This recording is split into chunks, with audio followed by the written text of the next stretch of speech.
दोस्तों, एक समय की बात है। मेहताब गांव में एक लालची जमींदार रहता था। वह अपनी जमीन गरीब किसानों को ठेके पर देता और इसके बदले में वह उनसे अजीब अजीब शर्तें रखता था।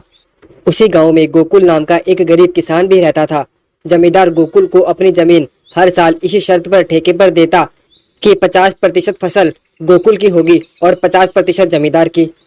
बेचारे गोकुल के पास जमींदार की शर्त मानने के अलावा कोई चारा नहीं था।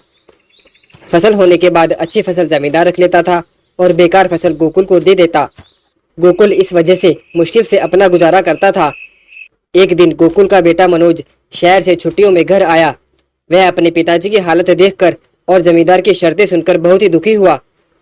कुछ सोचने के बाद उसने यह निर्णय लिया कि अब से वह खेती का काम संभालेगा।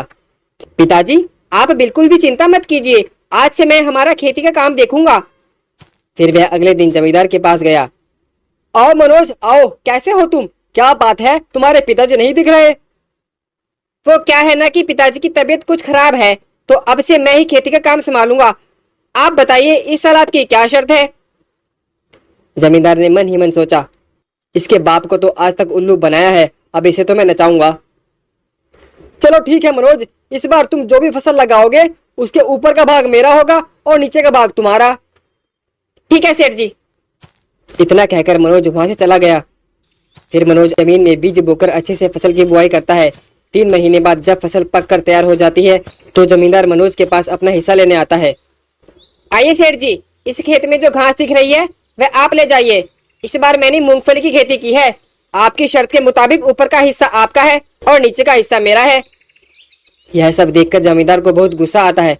वह मन ही मन सोचता है, अच्छा तो यह बच्चा मुझे मूर्ख बना रहा है, इसे अच्छे सबक सिखाना होगा। यह सब सोचकर जमींदार मुंह लटकाकर वहां से चला जाता है। कुछ दिनों बाद जमींदार मनोज को बुलावा भेजता है। अगले दिन मनोज जमींदार के घर पहुंच जाता है। आओ मनोज, आओ, कैसे हो? तुम्हें खेती नहीं करनी क्या? खेती तो करनी है सेठ जी, मैं भी आपके पास ही आने वाला था। ठीक है बेटा, देखो इस समय शर्त थोड़ी अलग होगी। जमीन के ऊपर का हिस्सा तुम्हारा और नीचे का हिस्सा मेरा होगा। फिर मनोज ने हाँ की और वहां से चला गया। इस बार भी उसने खेत में जाकर अपनी फसल अच्छे से लगाई। जब 3-4 महीने बाद जमींदार अपना हिस्सा लेने खेत पहुंचा। आइए सेठ जी, लीजिए आपका हिस्सा। मैंने गेहूं लगाए हैं, तो शर्त के मुताबिक यह जमीन में नीचे की जड़ें आप रख लीजिए और जमीन के ऊपर का हिस्सा गेहूं मैं लेकर जा रहा हूँ। फिर यह सब सुनकर जमींदार गुस्से से बौखला जाता है और मनोज को कहता है, तुम अपने आप को बहुत होशियार समझते हो ना? अब की बार भी तुम्हें मैं खेती देता हूँ। और सुनो, इस बार शर्त होगी, जमीन के ऊपर का और नीचे का हिस्सा मेरा और बीच का हिस्सा तुम्हारा होगा। बोलो, मंजूर है? हाँ सेठ जी, मुझे मंजूर है। सेठ जी, लेकिन मेरी भी एक शर्त होगी। अगर अब की बार आप हार गए तो आप सभी गरीब किसानों को उनका हिस्सा बराबर देंगे और उनके साथ अच्छा व्यवहार करेंगे। हाँ हाँ, मंजूर है।